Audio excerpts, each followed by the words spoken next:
Golden sunlight spills across the rolling ocean. The first rays creep over the horizon, painting pink and orange across the rolling waves. A small wooden boat drifts gently with the current, moving slow with the tide. The old fisherman leans into the roll of the water, shifts his weight with the swell, and casts his net with practiced ease. The rope slides through his calloused hands in one fluid motion. No snags, no fumbling. The net spreads open wide, a perfect circle, before sinking slow into the deep blue. He ties the loose end of the rope to the boat's cleat, leans back against the gunwale, and waits. The sun climbs higher, warming his skin. The waves rock the boat, soft and steady. 10 minutes pass. He reaches for the rope, wraps it around his hands, and pulls. It catches for a second, heavier than he expected, and he adjusts his stance, pulls harder, hand over hand. The net breaks the surface, glinting silver in the sun. It holds a dozen or so modest, fresh fish, still slippery from the sea, twisting and flapping against the mesh. He works each one free, packs them into a woven wicker basket, and secures the lid. He adjusts the tiller, turning the boat toward the sandy shore. No rush, no stress. This is just routine, the same one he has followed for 40 years. He drags the boat ashore, securing it to driftwood, shouldering the basket. The weight pulls gently at his shoulder muscles, familiar as an old friend. He walks first to the row of thatched huts that line the curve of the beach. He gave a fish, got warm bread. He tucks it into the empty corner of his basket. A little girl chases a chicken past his feet, pauses long enough to press a ripe wild mango into his free hand, then runs on, bare feet kicking up sand. He tosses 2 smaller fish to the 3 orphan boys who play tag by the old wooden pier. They whoop and dart over to grab them, already arguing over who will clean the catch. He saves 3 fillets for family, others for the road. Locals stop one by one, quiet and familiar. A farmer leaves a sack of bright green spinach and a handful of ripe tomatoes in exchange for 2 cod. An egg seller leaves a half-dozen brown eggs still dusted with hay. A traveler presses a few coins into his palm for the last remaining fish. By early afternoon, the last fish is gone. He folds the empty wrapping, brushes fish scales off his hands, and drags his boat higher up the dry sand.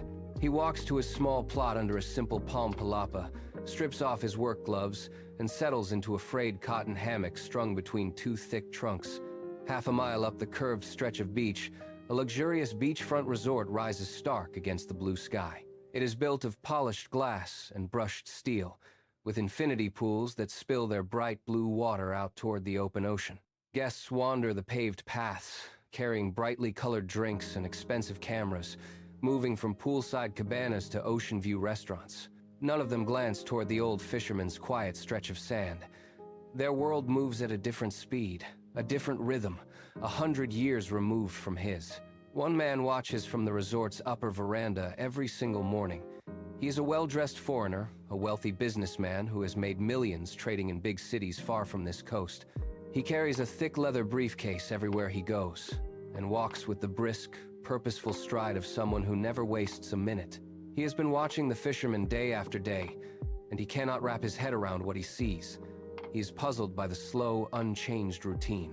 One afternoon, after the fisherman has settled back into his hammock and closed his eyes, the stranger turns away from the veranda rail and starts walking down the beach. "I've been watching you," the stranger says. "You fish, you share, you rest, every single day the same." The fisherman nods calmly, twisting the cold beer bottle between his calloused fingers. The condensation beads on the glass, dripping onto the sand between his bare feet.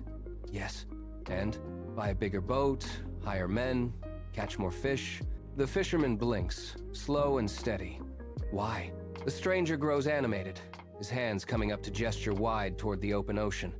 His voice picks up speed, matching the brisk rhythm he carries through the resort halls.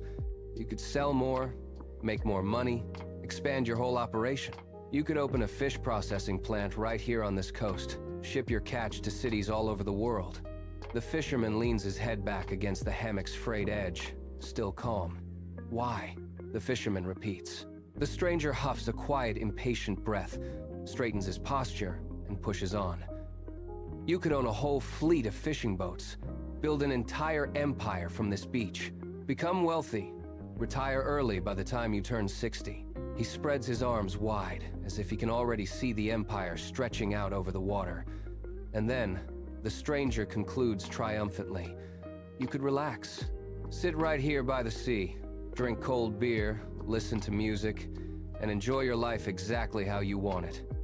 Before he can finish his last word, the fisherman gently interrupts. "But I am already doing that." The waves crash soft against the shore, filling the empty space where the stranger's words died. No sound leaves his mouth for a full 60 seconds. He stands frozen at the edge of the shade, his practiced, polished speech melting away before it can reach a conclusion. The firm, unshakable certainty he carried down the beach dissolves slowly, like sugar stirred into warm seawater. He opens his mouth to speak again, then closes it. No words come. Without another sound, the stranger turns and walks back up the beach toward the resort. His leather shoes kick up fine grains of sand with every step he takes. The glass towers of the resort still glint bright in the afternoon sun, but their sharp, polished luxury now feels oddly hollow, distant, unimportant. The fisherman leans his head back against the frayed hammock fabric again. He takes one slow, cool sip of his beer. The old folk songs still hum faintly from his small radio. The rhythm of the sea rolls on, unchanged, just as it always has. His life is exactly as it was, exactly as he wants it. Happiness is not always found in having more. It is found in knowing when what you have is already enough.